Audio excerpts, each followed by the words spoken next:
ఈరోజు జగన్మోహన్ రెడ్డి గారు చాలా సుదీర్ఘమైనటువంటి ప్రెస్ మీట్ పెట్టారు. ఎక్కాల్సిన రైలు ఒక జీవితకాలం లేట్ అన్నట్లు అసెంబ్లీ సమావేశాలు అన్నీ అయిపోయిన తర్వాత తీరుబడిగా మాడిపోయిన మసాలా దోశను రాష్ట్ర ప్రజల ముఖాన్ని పడేసినట్లుగా ఆయన చాలా కూలుగా విషయాలు మాట్లాడారు.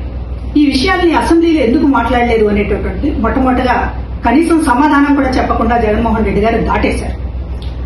100 కోట్ల రూపాయలు ఖర్చు పెట్టి ప్రతిరోజు అసెంబ్లీ సమావేశాలను 16 రోజుల పాటు నిర్వహిస్తే ఒకరోజు కూడా ఆయనతో పాటు ఆయన ఎమ్మెల్యేలు కూడా అసెంబ్లీకి రాకుండా రాష్ట్ర ప్రజల సమస్యల మీద మాట్లాడకుండా తీరుబడిగా 20 రోజుల తర్వాత విలేకరుల సమావేశం అంటూ పెట్టి ఆయన మాట్లాడినటువంటి మాటలు అసందర్భం, అసత్యాలు.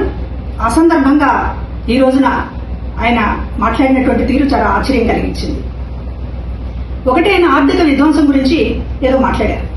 అప్పులు చేస్తున్నారు రాష్ట్ర ప్రభుత్వం అనేటటువంటి దీంతో మాట్లాడుతూ కాగ్ రిపోర్టుని కోట్ చేశారు.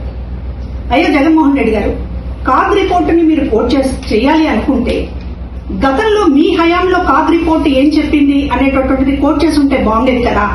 కాగ్ రిపోర్టు మా ప్రభుత్వానికి చాలా కితాబ్ ఇచ్చింది అని మీరు ఏదైనా చూపించదలుచుకుంటే ఆ స్లైడ్ ఎందుకు వేయలేకపోయారు? కాగ్ రిపోర్ట్ ని ఆధారం చేసుకుని మాట్లాడాలి అని అంటే మన ప్రభుత్వానికి కాగ్ రిపోర్ట్ ఏమన్నా కితాబులు ఇచ్చి ఉంటే అది రిఫర్ చేయాలి. కానీ మీకు మీ హయాంలోనూ మీ అప్పులకు సంబంధించి మీ ఆర్థిక విధ్వంసాన్ని గురించి కాదు చెప్పింది కదా, దాన్ని ఎందుకు సైలెంట్ మోడ్ లో పెట్టారు? ఇంకొకటి, ఈ ఆర్థిక విషయాలు మాట్లాడుతూ కేంద్రానికి మేము లేఖ రాస్తాం, కేంద్ర ఆర్థిక శాఖకి చేసిన అప్పుల మీద అని మాట్లాడుతున్నారు. అంటే రాష్ట్రానికి అప్పు పుట్టకుండా చేయడానికి మీరు దేశవ్యాప్తంగా అంతర్జాతీయంగా లేఖలు రాస్తున్నారు. రాష్ట్రానికి అప్పు పుట్టకూడదు అనేది మీ కంకణం కట్టుకుని మీ ప్రయత్నం మీరు చేస్తున్నారు. లేఖలు రాయాలి అనుకుంటే చాలా సమస్యలు ఉన్నాయి. రైతులు గిట్టుబాటు ధరలు మీరే చెప్పారు, గిట్టుబాటు ధర లేదని. గిట్టుబాటు ధర మీద ఏ రోజు కేంద్రానికి ఒక్క లేఖ రాయకుండా ఇవాళ అప్పు పుట్టకుండా చేయడానికి మాత్రం లేఖలు రాస్తానండం రాష్ట్రం మీద మీరు అలా కత్తిగట్టారా జగన్మోహన్ రెడ్డి గారు? ఇంకొకటి, మహిళల వేధింపులపైన చంద్రబాబు గారి చర్యలు తీసుకోవడం లేదు అని మాట్లాడారు. అసలు ఈ మాట మాట్లాడే అర్హత జగన్మోహన్ రెడ్డి గారికి ఉందా? ఒక ఎంపీ న్యూడ్ కాల్స్ తో దేశమంతా రాష్ట్రం పరువు తీసినప్పుడు ఆ ఎంపీ మీద మీరేం చర్యలు తీసుకున్నారు జగన్మోహన్ రెడ్డి గారు? మీ మంత్రులు గంట అరగంట అని చెప్పేటటువంటి ఒక అశ్లీలమైనటువంటి మాటలు మాట్లాడుతున్నప్పుడు మీరేం చర్యలు తీసుకున్నారు?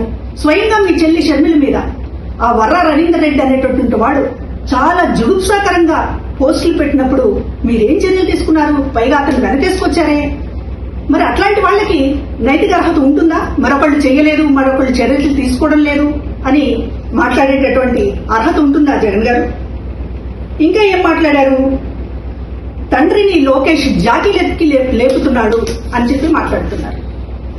తండ్రులని ఎవరైనా కొడుకులు జాకీలు ఎత్తుతారు. గొప్పతనం ఉన్నప్పుడు మరింతగా ఎత్తుతారు. మీలాగా రాజశేఖర రెడ్డి గారి పథకాలకు పేరు తీసేయడం, రాజశేఖర రెడ్డి గారిని డౌన్ చేసి మీలాగా పైకి వెళ్లాలనుకోవడం అందరు కొడుకులు చేయలేరు కదా. కాబట్టి లోకేష్ గారు తండ్రిని ఎత్తుతారు ఖచ్చితంగా. ఇంకా విషయం, కల్తీ నెయ్యి పరకామణి చోరీ గురించి అంత సుదీర్ఘంగా మాట్లాడుతుంటే రాష్ట్ర ప్రజలకు అనుమానం వస్తుంది. ఎందుకంటే ఇప్పటిదాకా మీ ప్రమేయం ఉందని ఎవరు అనుకోవట్లేదు. సరే, ఏదో జరుగుతుంది అనేటటువంటి ఉద్దేశంతో ఉన్నప్పటికీ కూడా మీరు పదే పదే అసలు ప్రెస్ మీట్ పెడుతున్నదే దానికోసం అన్నట్లుగా. కల్తీ నెయ్యికి సంబంధించి, పరకామణికి సంబంధించి చంద్రబాబు గారికి, లోకేష్ గారికి కాస్త బురద పూద్దామని చేస్తున్నటువంటి ఒక విస్తృతమైనటువంటి ప్రయత్నం చూస్తుంటే దొంగే దొంగ అని అరిచినట్లుందే. ఏదో జగన్మోహన్ రెడ్డి గారికి సంబంధం ఉందేమో, పదే పదే ఆ విషయాన్ని మాట్లాడుతున్నారు అనేటటువంటి అనుమానం రాష్ట్ర ప్రజలకు వస్తుంది. ఇవాళ మీరు పరకామణి చోరీ గురించి మాట్లాడుతున్నటువంటి తీరు గతంలోనేమో అదేదో చిన్న తప్పన్నారు, ఇవాళేమో ఎందుకు బెయిల్ ఇప్పించారని అంటున్నారు. గతంలో పరకామణి చోరీ కేసు చిన్నదైందా? భక్తులకి న్యాయం చేయటము, దేవుడికి న్యాయం చేయడము అంటే సొమ్ము అప్పు చెప్పడమేనా? శిక్షించవద్దా? నేరస్తుల్ని శిక్షించవద్దా? మీరు ఆ తప్పు చేసి ఇవాళ నాకు దేవుడి మీద చాలా భక్తి ఉంది, లేకపోతే ఇతర విషయాలన్నీ కూడా మాట్లాడుతున్నటువంటి తీరు చూస్తుంటే మీ పాపాన్ని కడుక్కోవడానికి ఎదుటి వాళ్ళు కూడా బురదలో ఉన్నారు అని చెప్పేటటువంటి ప్రయత్నం చూస్తుంటే మాత్రం ఖచ్చితంగా తిరుపతి విషయంలో మీరేదో దాస్తున్నారు. జగన్మోహన్ రెడ్డి గారికి స్వయంగా ప్రమేయం ఉన్నటువంటి విషయాల్ని దాయటానికే పదే పదే ప్రెస్ మీట్ వంకతోటి కల్తీ నెయ్యి గురించి, పరకామణి గురించి మాట్లాడుతున్నారు. రాష్ట్ర సమస్యల మీద కంటే కూడా ఆ విషయాలనే ప్రస్తావిస్తున్నారు అనేటటువంటిది అర్థమవుతోంది. ఇక నిరుద్యోగ వృత్తి, ఆడబిడ్డ నిధి, హామీలు, వీటన్నిటిని నిలదీస్తున్నాం అంటున్నారు. ఎక్కడ నిలదీశారు మీరు? ఏ ఎమ్మెల్యే మాట్లాడాడు అసెంబ్లీలో? చెప్పండి. నిలదీశామంటే ఏంటి? విలేకరుల సమావేశంలో కదలకుండా కుర్చీలో కూర్చుని మాట్లాడడమా? మీకు అధికారం ఇచ్చింది ఎందుకు? అసెంబ్లీలో ఎందుకు నిలదీయలేకపోతున్నారు? మీ కాళ్ళు చేతులు పడిపోయినాయా? ఎందుకు మాట్లాడడం లేదు? మాట్లాడితే ఇంకొక మాట అన్నారు, ఎమ్మెల్యేలు ఆటలాడుతున్నారు అని. అయ్యా, ఎమ్మెల్యేలు ఆటలు మాత్రమే ఆడారు. మేమందరం ఐక్యంగా ఉన్నామని రాష్ట్రానికి భరోసాని ఇవ్వడానికి ఆటలు మాత్రమే ఆడారు. మీలాగా రాష్ట్రంతో ఆడుకోలేదు. 3 రాజధానులు అనేటటువంటి పేరుతో రాష్ట్రంతో ఆడుకోలేదు. కాబట్టి ఇవాళ ఎమ్మెల్యేల ఆటల మీద లేకపోతే మరొక దాని మీద కామెంట్ చేసే ముందు మీరు చేసింది ఏంటి? అసలు మా హయాం అని పదే డబ్బా బాదుకుంటున్నారే. మీ హయాం అంత గొప్పగా ఉంటే ఎందుకు మిమ్మల్ని ఓడించారు? ఎందుకు మిమ్మల్ని 11 సీట్లకు పరిమితం చేశారు? ప్రజల గొంతును మీరు వింటున్నారా? ఎప్పుడైనా వింటున్నారా?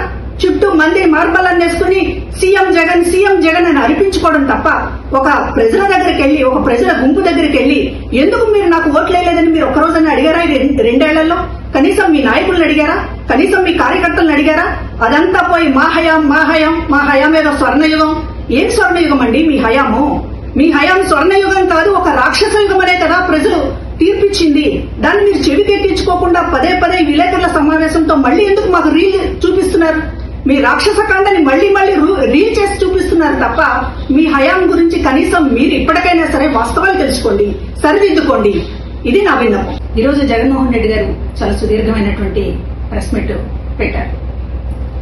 ఎక్కాల్సిన రైలు ఒక జీవితకాలం లేట్ అన్నట్లు అసెంబ్లీ సమావేశాలు అన్ని అయిపోయిన తర్వాత తీరుబడిగా మాడిపోయిన మసాలా దోశను రాష్ట్ర ప్రజలు ముఖాన్ని పడేసినట్లుగా ఆయన చాలా కూలుగా విషయాలు మాట్లాడారు. ఈ విషయాల్ని అసెంబ్లీలో ఎందుకు మాట్లాడలేదు అనేటటువంటి మొట్టమొదటిగా కనీసం సమాధానం కూడా చెప్పకుండా జగన్మోహన్ రెడ్డి గారు దాటేశారు. 100 కోట్ల రూపాయలు ఖర్చు పెట్టి ప్రతిరోజు అసెంబ్లీ సమావేశాలని 16 రోజుల పాటు నిర్వహిస్తే ఒక్కరోజు కూడా ఆయనతో పాటు ఆయన ఎమ్మెల్యేలు కూడా అసెంబ్లీకి రాకుండా, రాష్ట్ర ప్రజల సమస్యల మీద మాట్లాడకుండా తీరుబడిగా 20 రోజుల తర్వాత విలేకరుల సమావేశం అంటూ పెట్టి ఆయన మాట్లాడినటువంటి మాటలు అసందర్భం, అసత్యాలు. అసందర్భంగా ఈ రోజున ఆయన మాట్లాడినటువంటి తీరు చాలా ఆశ్చర్యం కలిగించింది. ఒకటి, ఆయన ఆర్థిక విధ్వంసం గురించి ఏదో మాట్లాడారు. అప్పులు చేస్తున్నారు రాష్ట్ర ప్రభుత్వం అనేటటువంటి దీంతో మాట్లాడుతూ కాగ్ రిపోర్టుని కోట్ చేశారు. అయ్యా జగన్మోహన్ రెడ్డి గారు, కాగ్ రిపోర్టుని మీరు కోట్ చేయాలి అనుకుంటే గతంలో మీ హయాంలో కాగ్ రిపోర్ట్ ఏం చెప్పింది అనేటటువంటిది కోట్ చేసి ఉంటే బాగుండేది కదా. కాగ్ రిపోర్టు మా ప్రభుత్వానికి చాలా కితాబిచ్చింది అని మీరు ఏదైనా చూపించదలుచుకుంటే ఆ స్లైడ్ ఎందుకు వేయలేకపోయారు? కాగ్ రిపోర్ట్ ని ఆధారం చేసుకుని మాట్లాడాలి అని అంటే మన ప్రభుత్వానికి కాగ్ రిపోర్ట్ ఏమన్నా కితాబులు ఇచ్చి ఉంటే అది రిఫర్ చేయాలి. కానీ మీకు మీ హయాంలోనూ మీ అప్పులకు సంబంధించి, మీ ఆర్థిక విధ్వంసాల గురించి కాదు చెప్పింది కదా, దాన్ని ఎందుకు సైలెంట్ మోడ్ లో పెట్టారు? ఇంకొకటి, ఈ ఆర్థిక విషయాలు మాట్లాడుతూ కేంద్రానికి మేము లేఖ రాస్తాం, కేంద్ర ఆర్థిక శాఖకి చేసిన అప్పుల మీద అని మాట్లాడుతున్నారు. అంటే రాష్ట్రానికి అప్పు పుట్టకుండా చేయడానికి మీరు దేశవ్యాప్తంగా, అంతర్జాతీయంగా లేఖలు రాస్తున్నారు. రాష్ట్రానికి అప్పు పుట్టకూడదు అనేది మీ కంకణం కట్టుకుని మీ ప్రయత్నం మీరు చేస్తున్నారు. లేఖలు రాయాలి